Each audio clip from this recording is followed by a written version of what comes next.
नमस्कार, आपके साथ मैं हूं अभिलाषा पाठक। ना अनुभव का माया ना ही कद, गुमनाम शख्स ले उड़ा मुख्यमंत्री का पद। जी हां, पिछले 24 घंटे में जिन दिग्गजों के नाम टेलीविजन के पर्दे पर लगातार तैर रहे थे, उन सभी चेहरों को अंधेरे में ढकेलते हुए गुजरात के सियासी आसमान में एक नए सितारे का उदय हुआ है। बीजेपी ने पहली बार विधायक बने भूपेंद्र पटेल को आज सीएम पद के लिए चुना गया है, जो आज शपथ ले लेंगे। और आखिर क्या है गुजरात के नए कप्तान की पूरी इनसाइड स्टोरी, इस रिपोर्ट में देखिए।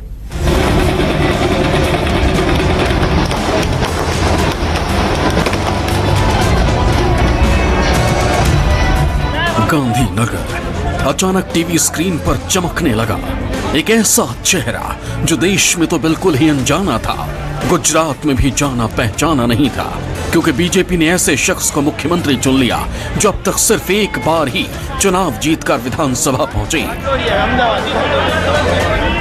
पुरुषोत्तम रूपाला, मनसुख मांडविया और नितिन पटेल, तमाम दावेदारों की धरी रह गई दावेदारी भूपेंद्र पटेल ने झटक ली गुजरात की सरदारी। मान्य नरेंद्र भाई, मान्य नड्डा जी और अमित भाई शाह साहब का तहे दिल से आभार मानना चाहता हूं, और गुजरात प्रदेश के सभी वरिष्ठ नेता माननीय CR पाटिल साहब और हमारे विजय भाई साहब की टीम का सबका मैं तहे दिल से धन्यवाद मानता हूं। मेरे पर जो विश्वास रखा है, वो विश्वास को बिना टूटे हुए विकास के जो काम बाकी है वो आगे बढ़ाएंगे और साथ में संगठन को साथ में लेके आगे बढ़ाएंगे। बेशक ये तय था कि विजय रूपाणी की जगह मुख्यमंत्री बनने वाला शख्स कोई पाटीदार ही होगा, लेकिन किसी ने भी ये नहीं सोचा था कि नितिन पटेल और पुरुषोत्तम रूपाला जैसे बड़े पाटीदार रेस में पीछे छूट जाएंगे और बिना दौड़े भूपेंद्र पटेल मेडल के हकदार हो जाएंगे। हालांकि सबको मालूम है कि विधायक दल की बैठक औपचारिक होती है, फैसला वही होता है जो आलाकमान पहले तय कर चुका होता है।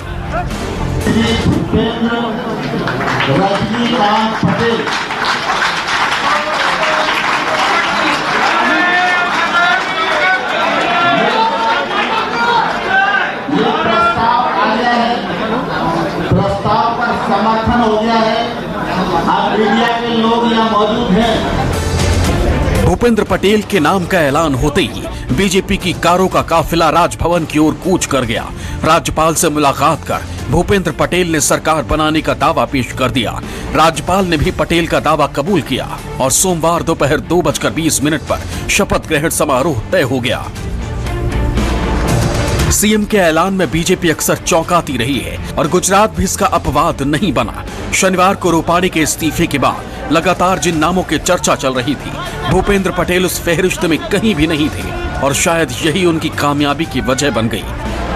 दिल्ली से भेजे गए दो केंद्रीय पर्यवेक्षकों नरेंद्र सिंह तोमर और प्रहलाद जोशी की मौजूदगी में बीजेपी विधायक दल की बैठक हुई, जिसमें पूर्व मुख्यमंत्री विजय रूपाणी ने भूपेंद्र पटेल के नाम का प्रस्ताव रखा और एक सुर में सबने उनका समर्थन कर दिया।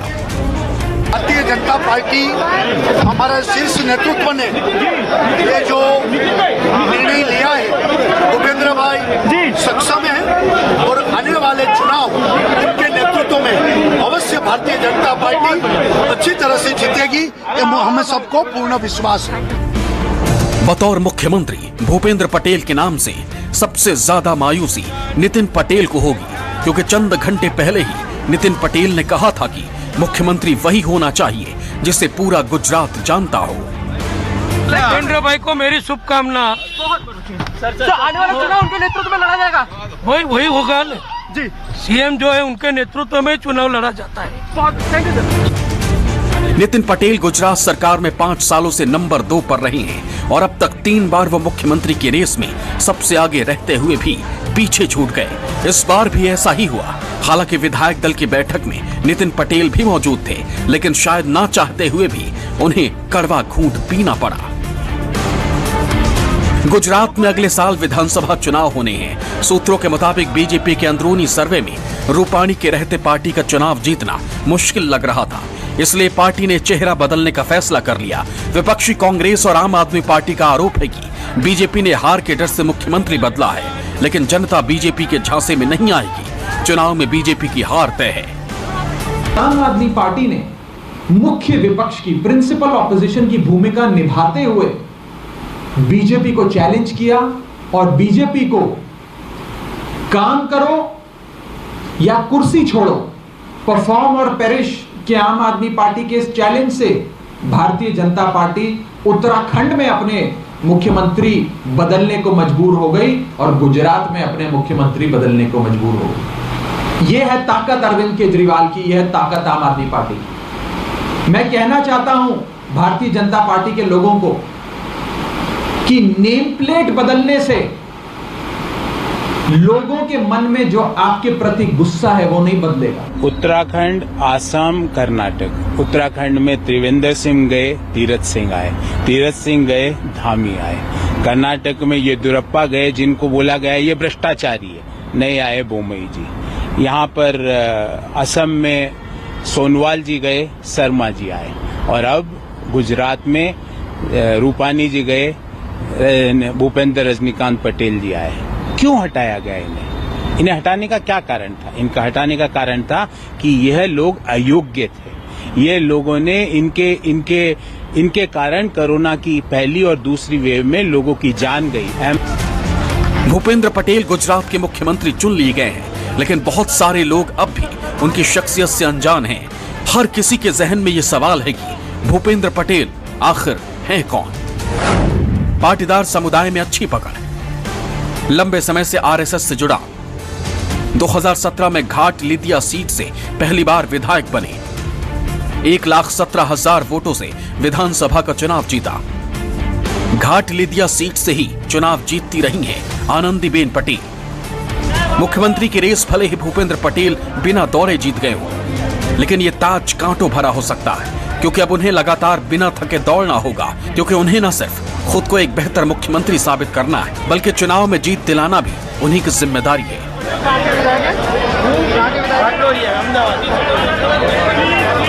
भूपेंद्र सिंह, अहमदाबाद, न्यूज़ 24।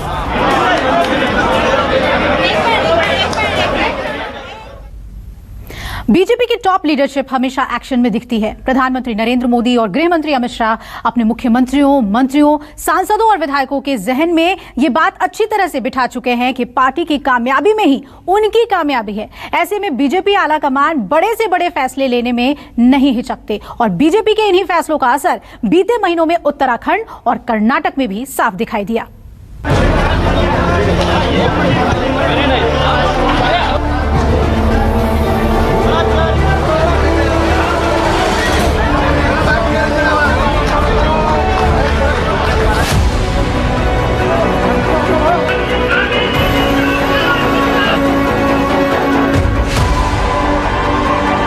केंद्र में सरकार, 17 राज्यों में सत्ता। बीजेपी को यह सफलता ऐसे ही नहीं मिली है। फौरन फैसले और सही रणनीति का कॉकटेल की उर्वरक ही कमल को खूब खिला रहा है। लोकसभा या विधानसभा चुनाव हो या फिर स्थानीय पंचायत की वोटिंग ही क्यों न हो, जीत के लिए पार्टी पूरी ताकत झोंक देती है। बीजेपी का टारगेट सिर्फ जीत पर रहता है, फिर चाहे उसे परंपरा तोड़नी हो या फिर नियम बनाने ही क्यों न पड़ जाए। गुजरात में जो हुआ वो पार्टी के प्लान और पुरानी परंपरा का ही हिस्सा है, क्योंकि चुनाव से पहले मुख्यमंत्री का चेहरा बदलना उसकी रीति है।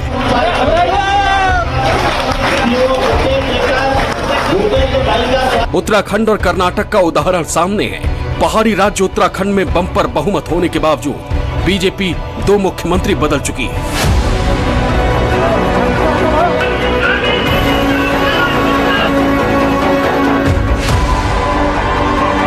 2016 के चुनाव में 70 में से 56 सीटें जीतकर बीजेपी रिकॉर्ड के साथ सत्ता में आई। उस वक्त बीजेपी ने त्रिवेंद्र सिंह रावत को मुख्यमंत्री बनाया। कार्यकाल पूरा होता उससे पहले पार्टी ने सीएम बदल दिया। पार्टी के अंदर ही त्रिवेंद्र सिंह के खिलाफ आवाज उठने लगी थी और बीजेपी 2021 में किसी तरह का रिस्क नहीं लेना चाहती थी। चुनाव से 1 साल पहले त्रिवेंद्र को हटाकर तीरथ सिंह रावत को कमान सौंपी गई, लेकिन 4 महीने में ही एक और रावत मुख्यमंत्री की विदाई हो गई। बार के एक पार्टी के कार्यकर्ता को पार्टी ने इतना बड़ा सम्मान दिया और 4 साल मुझे सेवा करने का मौका दिया। पार्टी ने विचार किया और संयुक्त रूप से, सामूहिक रूप से ये निर्णय लिया कि मुझे अब किसी और को ये मौका देना चाहिए। के समय मैं पॉजिटिव था, तो कोविड पॉजिटिव होने के कारण और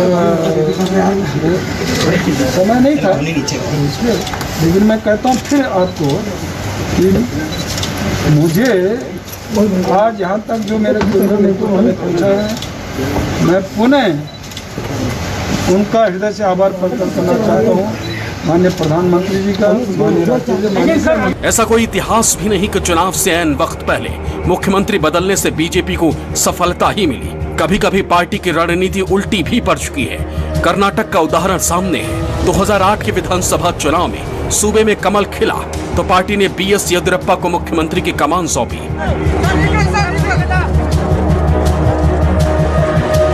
लेकिन 3 साल 67 दिन में ही पार्टी का उनसे मन भर गया। येदियुरप्पा को बदलकर सदानंद गौड़ा को सूबे का मुख्यमंत्री बना दिया गया।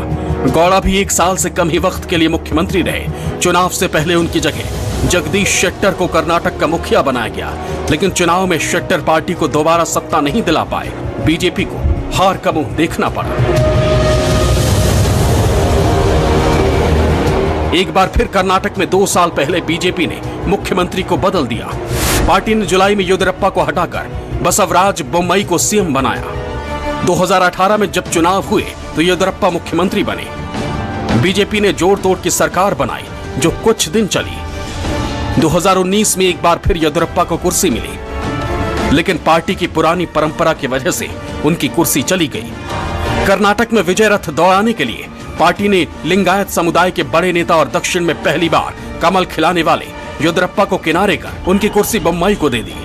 हालांकि ये तो 2023 के नतीजों से ही साफ होगा कि दक्षिणी राज्य में बीजेपी की रणनीति फेल हुई या पास। Grateful to Prime Minister Narendra Modi ji and also Home Minister Amit Shah ji and All India President Nadda ji has given opportunity to serve as people of Karnataka for 2 years as Chief Minister. चुनावी इतिहास में झांक कर देखें तो BJP की झोली में ऐसे कई रिकॉर्ड हैं जब पार्टी ने सारी विरोधी लहरों का एनकाउंटर कर दिया।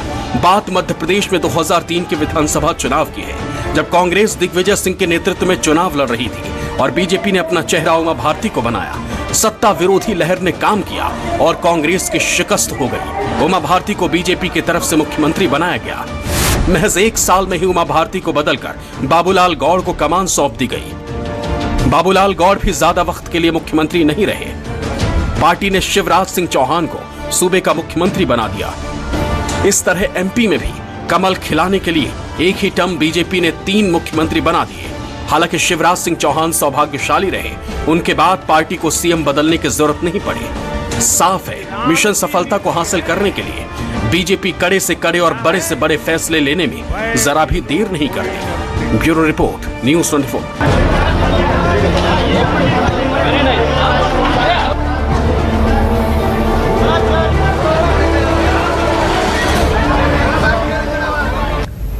तो बीजेपी ने हमेशा चौंकाने वाले और बड़े फैसले लिए हैं, लेकिन गुजरात में इसका कितना फायदा आने वाले चुनाव में मिलता है, ये देखना दिलचस्प होगा। एक छोटे से ब्रेक के लिए यहां पर रुक रहे हैं, आप बने रहिए हमारे साथ। नमस्कार, मैं हूं मानक गुप्ता। अगर आपको हमारा ये वीडियो पसंद आया हो तो इसे लाइक और शेयर जरूर करें, और हाँ, हमें सब्सक्राइब और फॉलो करना ना भूलें ताकि आप देश और दुनिया की कोई खबर मिस ना करें। तो जुड़े रहिए हमारे साथ और देखते रहिए न्यूज़ 24।